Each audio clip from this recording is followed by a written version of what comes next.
চলন্ত প্রাইভেট কারে গুলি নিক্ষেপ এবং ভাগ্যক্রমে বেঁচে গেলেন চট্টগ্রামের রাউজান উপজেলার সাংবাদিক ও ব্যবসায়ী রনি।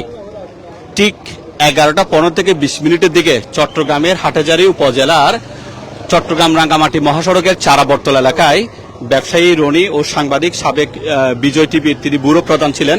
তিনি তার এই গাড়ি চালিয়ে যখন তিনি তার এলাকায় যাচ্ছেন, চারাবর্তল এলাকায় ওনার গাড়িতে প্রথমত ইট নিক্ষেপ করা হয় এবং তিনি যেমনটা আমাদেরকে জানিয়েছেন পরপর তিন রাউন্ড গুলি করা হয়। ধারণা করা হয়েছিল যে তিনি গাড়ির পেছনে বসেছিলেন এবং তিনি গাড়ি চালাচ্ছেন বলে ভাগ্যক্রমে বেঁচে গেছেন, এমনটা জানিয়েছেন। ইতিমধ্যে থানার পুলিশ এখানে এসেছে এবং গুলি যেভাবে নিক্ষেপ করা হয়েছে একদিকে নিক্ষেপ করে আরেকদিকে ঠিক বেরিয়ে গেছে। আমরা একটু ব্যবসায়ী এবং সাংবাদিক রনির কাছে জানতে চাইব কি হয়েছে বা কি বিষয় একটু যদি আমাদের বলতেন। আসলে আমি বাড়িতে যাচ্ছি, গাড়ির সামনে দুজন লোক হুন্ডা নিয়ে ব্রেক করে প্রথম ইট মেরে দেয়, সাথে সাথে আমি ব্রেক করি। ব্রেক করা মাত্র আমি লাইটগুলো অফ করে দিই, নিচে নেমে এরা গুলি করে মানে শুট করে চলে গেছে। কয়টা গাড়ি দেখতে পেয়েছেন বা কি দেখতে পেয়েছেন? একটা হুন্ডা, দুইটা লোক দেখছি। কয়টা গুলির শব্দ শুনতে পেয়েছেন? আসলে আমি তো অবাক হয়ে গেছি। এটা আপনি কি রাউজানে থাকেন নাকি শহরে থাকেন? শহরে থাকি, রাউজানে থাকি। আগে তো বিজয় টিভি ব্যুরো প্রধান ছিলেন, এখনো কি সাংবাদিকতায় আছেন নাকি নেই? আমার একটা পত্রিকা আছে, আমি ওটার সম্পাদক হিসেবে আছি। আচ্ছা, কারা করেছে, কি করেছে, কি কোনো আসলে এই মুহূর্তে আমি বলতে পারতেছি না, কারণ আমার সাথে তো অনেকের সাথে ঝামেলা। আসলে অনেকের সাথে। গাড়ি কি আপনি চালাচ্ছিলেন? সচরাচর কে গাড়ি চালায়? গাড়ি ড্রাইভার থাকে আমার সাথে, আমিও চালাই। আজকে আমি চালাই, নিজে আসছি। টার্গেট কি আপনাকে করা হয়েছে নাকি অন্য কাউকে? আমাকে করা হবে, আমার গাড়ি যখন। আগে কি কখনো এটা হয়েছিল নাকি প্রথমবার? না, আমার ব্রিক ফিলে একবার অনেক লোকদেরকে গুলি করছিল, অনেক ফায়ার হয়েছিল।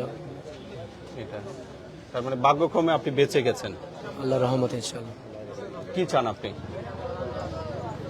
আল্লাহ যা করে তা আইনগতভাবে যেটা হয় সেটা হবে। এখন আপনি কোন পত্রিকার সম্পাদনায় আছেন? দৈনিক প্রিয় সময়। দৈনিক প্রিয় সময়, জি।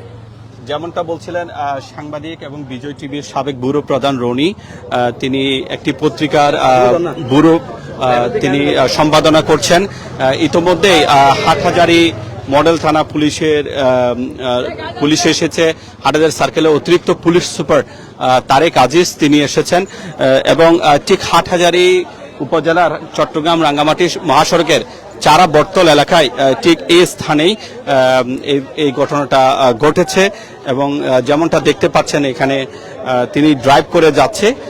তিনি যতটুকু জানিয়েছিলেন একটু আগে যে এখানে যারা এসেছেন তাদেরকে যে অনেকটা ধারণা করেছে যে তিনি হয়তো ড্রাইভ করছিলেন, তিনি হয়তো পেছনের সিটে ছিলেন, সেই ধারণা প্রসূত হয়তো পেছনের সিটে তিনি থাকতে পারেন। সেই ধারণা থেকেই এখানে তিনটি গুলির চিহ্ন দেখা যাচ্ছে যেমনটা দেখতে পাচ্ছেন এবং যেদিকে গুলি করা হয়েছে একটু জনাব রনি যদি একটু বলতেন কোন দিক থেকে গুলিটা করা হয়েছে? ওরা এই পাশ থেকে করছে, এই পাশ মানে আমার ডান পাশ হচ্ছে আর কি। আচ্ছা, গাড়ি কি আপনি সাইড করেছেন পরে এনে নাকি? না, গাড়ি ওভাবে আমি যতটুকুতে ব্রেক করছি ওদেরকুতে আছে, আমি কোনো সাইড করি নাই। ওরা আসা মাত্র গাড়ি যখন হুন্ডা আমার সামনে গাড়িদের সামনে দাঁড়াইছে, দাঁড়া মাত্র ওরা ইট মেরে দিছে প্রথম ক্লাস। ওদেরকুতে আমি ব্রেক করছি, ব্রেক করে ওদেরকুতে ওরা নেমে। আপনি কিভাবে নিজেকে প্রোটেক্ট করেছেন? আমি আসলে নিচে বসে গেছিলাম আর কি। বসে গেছেন, ওরা কি দাঁড়িয়েছিল নাকি চলে গেছিল? না, সাথে সাথে শুট করে চলে গেছে। মানুষজন কি এসেছিল পাশে? তখন কেউ ছিল না, পরে আসতেছে আর কি সবাই, মানে আওয়াজ শোনা পড়ে। তো এই ধরনের ঘটনা সচরাচর হাটহাজারীর এই অংশে কখনো হয়নি। জনাব রনি তিনি একটি পত্রিকার সম্পাদনায় আছেন এবং বিজয় টিভির সাবেক ব্যুরো প্রধান এবং তিনি এই যে গাড়িটা দেখতে পাচ্ছেন এই গাড়িতেই যাচ্ছিলেন, একটি গাড়ি দৈনিক প্রিয় সময় এই পত্রিকার তিনি সম্পাদক এবং যেমনটা দেখতে পাচ্ছেন এখানে ইতোমধ্যে হাটহাজারী সার্কেলের অতিরিক্ত পুলিশ সুপার তারেক আজিজ এখানে এসেছেন এবং এরপরে অনেক লোকজন এখানে এসেছেন। আমরা দেখতে পাচ্ছি হাটহাজারী সার্কেলের অতিরিক্ত পুলিশ সুপার তারেক আজিজ তিনি এখানে ঘটনাস্থলে এসেছেন।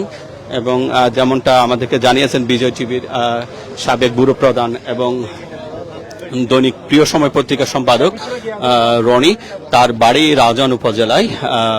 তিনি পৌরসভার বাসিন্দা। তিনি এই গাড়িতে করে কিন্তু এক্স ট্রায়াল এই গাড়িতে করেই চট্টগ্রামের রাউজানের উদ্দেশ্যে যাচ্ছিলেন এবং তিনি ওই যাওয়ার পথে এই অবস্থা। আমরা যদি একটু জায়গা দিতেন, আমরা যদি একটু দেখাই, এই যে গুলির চিহ্ন, অর্থাৎ যেমনটা ধারণা করা যায় যে ওনাকে টার্গেট করা হয়েছিল এবং ভাগ্যক্রমে তিনি বেঁচে গেছেন। জনাব রনি, আপনি কি প্রায় সময় বাড়িতে আসা যাওয়া করেন নাকি শহরে থাকেন? গত 1.5 মাস ধরে আমার আসা যাওয়া হয়নি। 1 মাস পরে যাচ্ছি আমি রাউজান আজকে। আপনি আসা যাওয়া হয় আমার।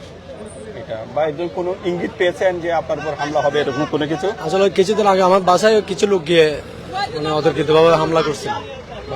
জি জি।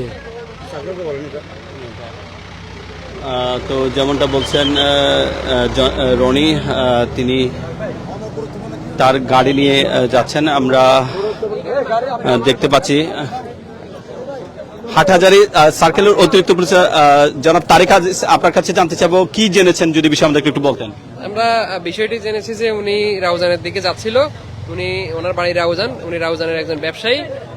রাউজানের বিভিন্ন ব্যক্তি এবং অনেক গ্রুপের সাথে ওনার দ্বন্দ্ব রয়েছে। এই দ্বন্দ্ব থেকে এই হামলা হতে পারে বলে আমরা ধারণা করছি। আমরা বিস্তারিত আরো তদন্ত করে জানাতে পারবো। আমাদেরকে যেমনটা জানিয়েছেন হাটহাজারী সার্কেলের অতিরিক্ত পুলিশ সুপার তারেক আজিজ, তিনি এই কথাটা জানিয়েছেন। বিজয় টিভির সাবেক ব্যুরো প্রধান এবং দৈনিক প্রিয় সময় পত্রিকার সম্পাদক রনি, তিনি তার গাড়ি নিয়ে রাউজানের উদ্দেশ্যে যাচ্ছিলেন হাটহাজারী থেকে এবং রাত 11টা 20 থেকে 30 মিনিটের দিকে ওনার গাড়ি এর গতিরোধ করা হয়। মোটরসাইকেলে একাধিক দুর্বৃত্ত এসে এবং সেই গাড়িকে পেছনের সিট লক্ষ্য করে 3টি গুলি নিক্ষেপ করা হয় এবং সেগুলো যদি আমরা একটু আপনাদেরকে আবারও দেখানোর চেষ্টা করি, আপনারা দেখতে পাবেন এই যে ঠিক এই জায়গায় যেমনটা দেখতে পাচ্ছেন 3টি গুলির চিহ্ন রয়েছে এবং এদিক থেকে যে গুলিগুলো করা হয়েছে ঠিক পেছনে ঠিক বিপরীত প্রান্তে এসে সেই গুলিগুলো বের হয়ে গেছে এবং সচরাচর তিনি গাড়ি ড্রাইভ করেন না, তার চালক তিনি ড্রাইভ করে থাকেন।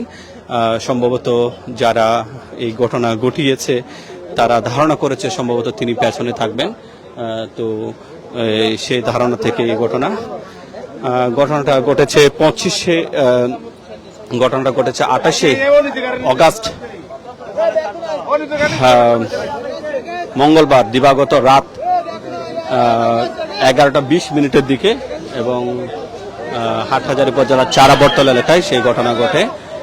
থানা পুলিশ এসেছে এবং ওনাকে এখন পুলিশ সে লোকজনের সাথে তিনি কথা বলছেন। আইনানুগ প্রক্রিয়া গ্রহণ করা হচ্ছে বলে থানা পুলিশের পক্ষ থেকে আমাদেরকে জানানো হয়েছে।